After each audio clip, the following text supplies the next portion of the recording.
Where we left Adonis Creed and his family at the end of 2, we're at the gravesite for Apollo Creed. And, I think Adonis finally, took the weight of his father and his traumas, his dad's trauma off of his shoulders, I think he stopped blaming his dad for a lot of his current situation.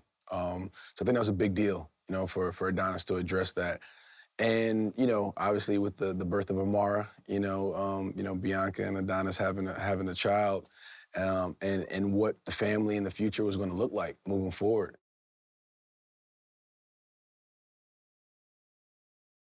For me, directing was something that I guess I didn't think was possible until, working with Ryan Coogler.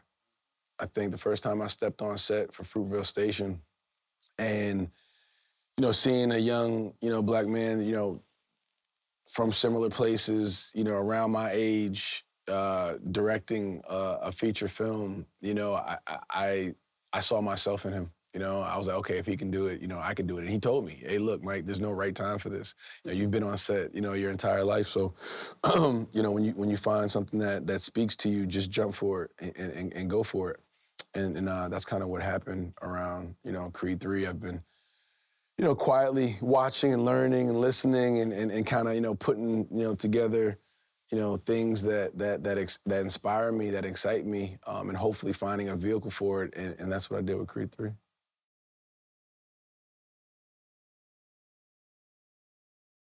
I think I was eager to learn, to kind of start from not ground zero, but ground zero, in the sense of, directing, the humility of knowing that you've never done something before and ready to learn, but then also the confidence of being on set, for 20 years and having a understanding of what comes with the job. So being able to reach out to like the community of directors that I'd never worked with in a professional capacity, but were very open and willing to pass on knowledge and gems, to me, from David O. Russell to Bradley Cooper to Denzel, Stephen Caple, Ryan Coogler, the list goes on. Jon Favreau. I've been blessed to have people who've done it once or twice, and especially from an actor-director perspective, and directing themselves. And that was a challenge that I knew I had in front of me. So to be able to lean on them and be available for any questions that I've had, it was priceless.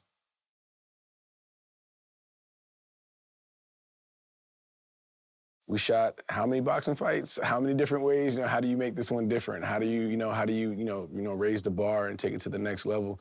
Obviously, IMAX was one of those things. Shooting it at IMAX, just giving everybody that experience to make them feel like they're in the ring, physically and and audibly. And then I think, going back to the character of really realizing who Adonis is, but then also taking the action and making the fights grand and, leaning into the spectacle of the sport, of the pageantry of boxing. Yeah, so I think that was the fun part, was finding ways to keep it intimate and true to character and story, but then also how do we make this thing, how do we take some real big creative swings and take it to the next level?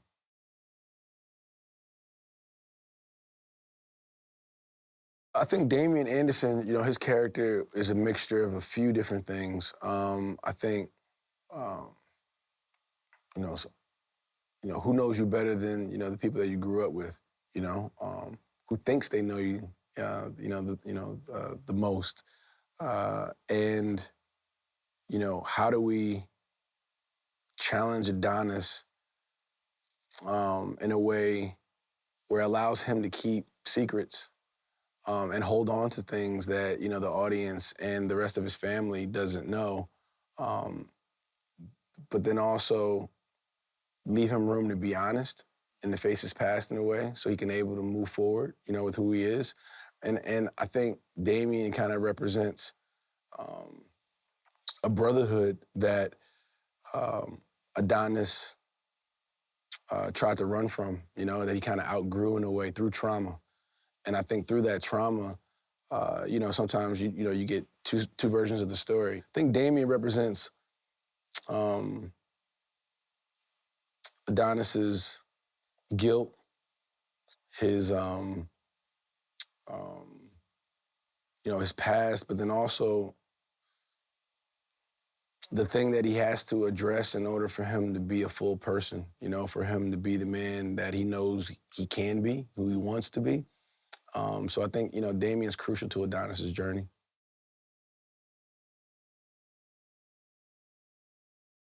Adonis has been defined by boxing his entire life. And when you take away the one thing that kind of defined him, for all this time, he has to look inward into who he is. So once he addresses that, it just so happens the thing that he has to look inward to is forcing him back into the one thing that he said he was going to walk away from. So, and that's what makes good conflict, good story. So Adonis has to, step back into the ring, give up he gives up the thing that he loves so much, but then he has to step, towards that thing once again, and with the support of his entire family.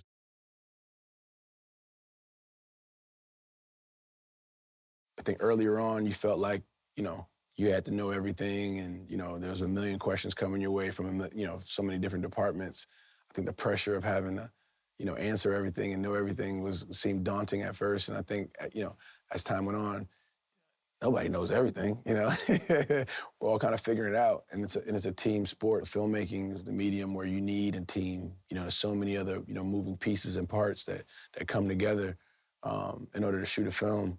I think really leaning on one another and understanding that it's a full team sport, it was a big lesson for me.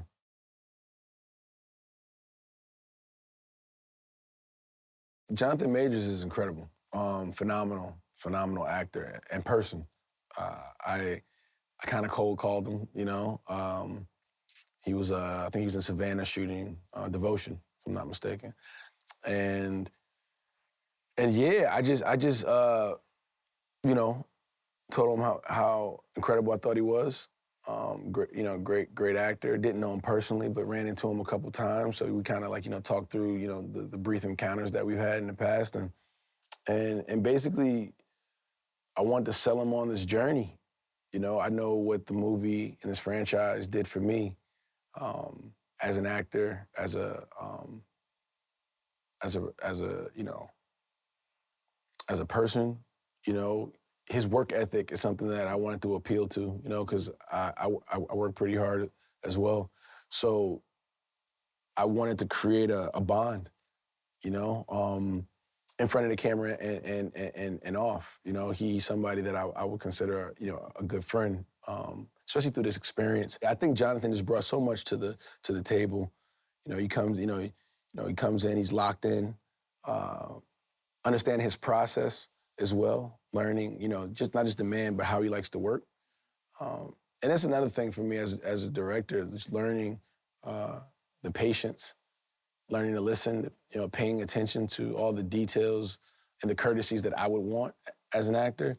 So it really, really gave me an opportunity to step back and really look outside myself, and look at the overall vision and put myself last a lot of times.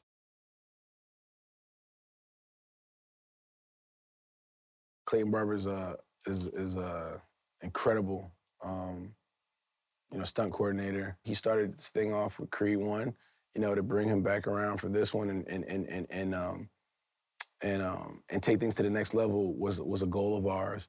I pitched him on the anime, what I'm saying, inspired kind of like moments that we would have ingrained into these fight sequences, and he was all for it. He got really excited about doing something different and how to actually shoot this thing, and our shorthand was there.